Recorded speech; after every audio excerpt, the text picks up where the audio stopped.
Welcome back, everyone. This is part 4, the final part for today. This is GGN. My website is ggnonline.net. And on YouTube, my channels are ddarko2012 and ddarko2013. Alright, I'm going to cover social engineering and all kinds of different stuff in here, maybe some eco-terrorism. I kind of brushed on this article briefly on Monday towards the end, so I thought I'd go a little bit more into it and then segue into some other stuff. Time magazine asks, who needs kids anyways? So it goes on here, and it says here that the person who read this, the authors, just saw this, and at the time, a child-free life, when having it all means not having children, says a child-free life, the blazing across the cover, they just sort of rolled their eyes when having it all. So it says here, they looked at the cover of the photo of a young woman, a relaxed couple lounging on the beach. The woman wore giant sunglasses and a little Mona Lisa smile that I guess is supposed to communicate her disdain for her uterus and her utter satisfaction with her size 4 cellulite-free vacation-filled life. So, cover photo lady has lots of company. The American birth rate has literally never been lower in our recorded history. It includes the Great Depression when people were too busy being greatly depressed to have babies. Time tells us that the birth rate declined 9% between 2007 and 2011, which apparently is like, whoa. So, in other words, more and more American women are looking at the modern motherhood and saying, you know what, no. And after exploring the many reasons why women might decide not to procreate, and it's usually looked at as a woman's decision, not so much as the man's, Times Lauren Sanders decides that this is a pretty cool decision. So what are the reasons? Unfortunately, they are painfully obvious, and in my openly biased opinion, tiresome. Our lives are so great already. My mom had 16 kids, and she was always tired, and her life sucked. I want to do what I want to do. I'm afraid I would be such a devoted and awesome parent that everything else would suffer, etc. So this is where I talked about Monday too, but in some of the women interviewed for the article, there are surprise hints of regret. This 27-year-old Knoxville, Tennessee woman who keeps a baby box in the closet with a pink tutu she once bought for an imaginary infant girl. Her explanation is that the box is an indulgent of a life I have to grieve. If we decided to have children, we'd have to grieve the life we currently have. So what life do they currently have? Leah commits her time to working on her own creative projects and starting up a bakery. Her husband writes a blog and works in customer service at a credit card processing company. So the author says, does anyone else feel like one day Leah and Paul might find the grief for the family they have never had far outweighs the grief of over blogging and baking? And lastly, someone from the London School of Economics said that they've begun to present scholarship asserting that the more intelligent women are, the less likely they are to become mothers. Lots of siblings, your divorce risk may be lower. A new study finds lower risk of divorce in those with multiple siblings.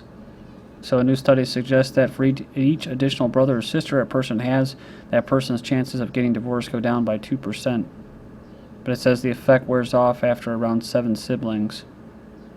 Study suggests siblings help nurture social skills that later come in handy during married life. 78 children from the Oklahoma Department of Human Services custody have gone missing. So it says that 38 of them have been missing for more than 3 months. It says this is ridiculous, a former volunteer for the court-appointed Special Advocate Program. They said when DHS has a child removed from his or her parents, especially when the reason for the removal stems from allegations of neglect rather than abuse, I feel that DHS should have as much responsibility to provide supervision and ensure the child's safety as they are attempting to acquire from the child's parents. I remember we just talked about one that was in their custody that died. They can define neglect as anything, as naming your child a certain thing, or if your parents are on medical marijuana, they can kidnap your kids, abduct them, so you're neglecting them, whatever. It says there are more than 10,000 children in state custody. Most live in foster homes, while many stay in shelters and group homes. Many of the children want more independence, and some choose to run away. They run away to reunite with parents the state officials have deemed unsuitable, but I've had just as many run just because they didn't want to follow the rules. Russia closes 700 schools amid dramatic drop in birth rates.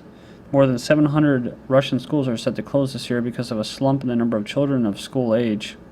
They saw a birth rate drop dramatically in the turbulent 1990s, and its demographic situation has remained negative, with more deaths than births ever since. Vladimir Putin last year urged Russians to have at least 3 children.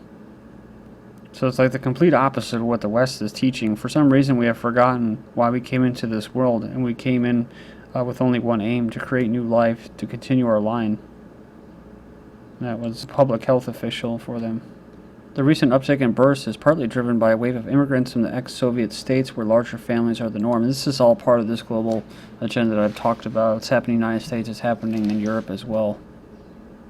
And you take out the immigration numbers, you actually see that they have a negative birth rate all around the board, all across the boards. Russia has a population of 143 million people. The worst case scenario shows the population could fall to 130 million by 2030.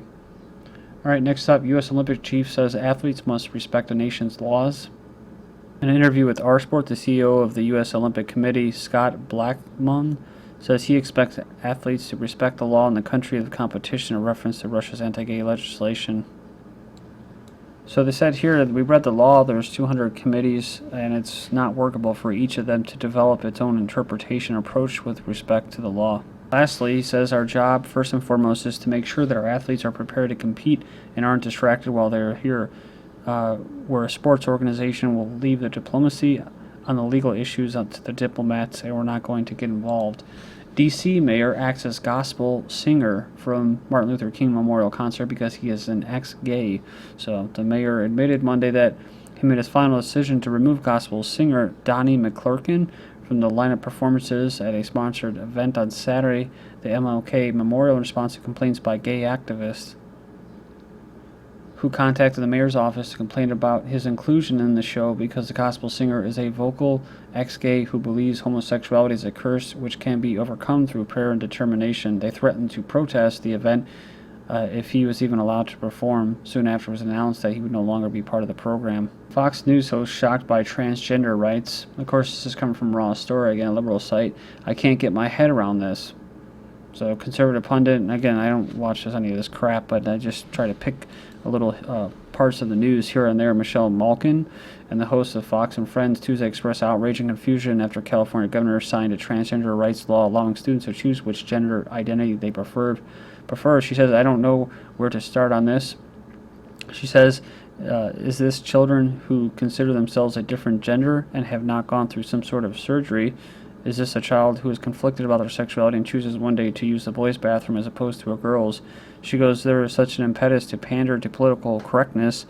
I think this is social engineering run amok. Apparently, according to the bill, transgender is defined any way they want to. They think it usurps local, parental, and community control. Talking about social engineering, Martin, remember this?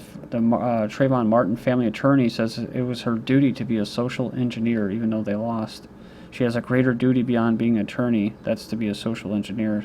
Everything from Eric Holder and his pursuit of voter suppression efforts, which target disproportionately minorities, to the mandatory minimum sentencing and trying to strike that down at the federal level, to the president's address and remarks ad hoc as they were on Trayvon Martin and race a few weeks ago. I mean, I think he, as America's first black president, is really owning that in a way that he didn't in his first term. Right, and it will be interesting to see what happens on each of these issues as the second term progresses. There's another possibility here, though, that I think is important that sort of lingers below the level of political rhetoric, and that's the question of what if this country is actually more racist than we acknowledge, right? So in 2008, Annenberg does a big poll around the election, and they ask non-black respondents to rank members of their own race and African Americans on a scale of 1 to 100 on trustworthiness, work ethic, and intelligence. And across the country, not just conservatives, white voters ranked whites 15 points ahead of blacks on each of those measures.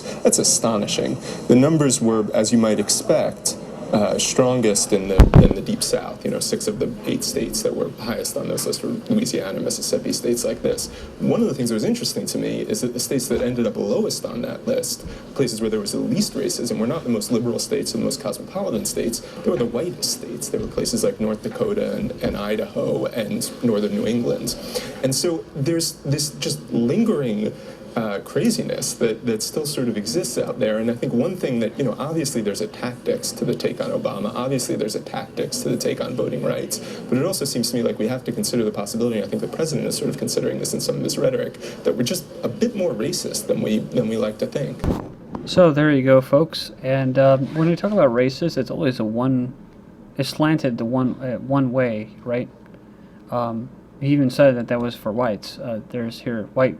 I wasn't even going to cover this article. White people back academic merit when it helps white students. So racism is always one way, and you've heard this before. It's code word for anti-white, and you know, I'm pretty much done.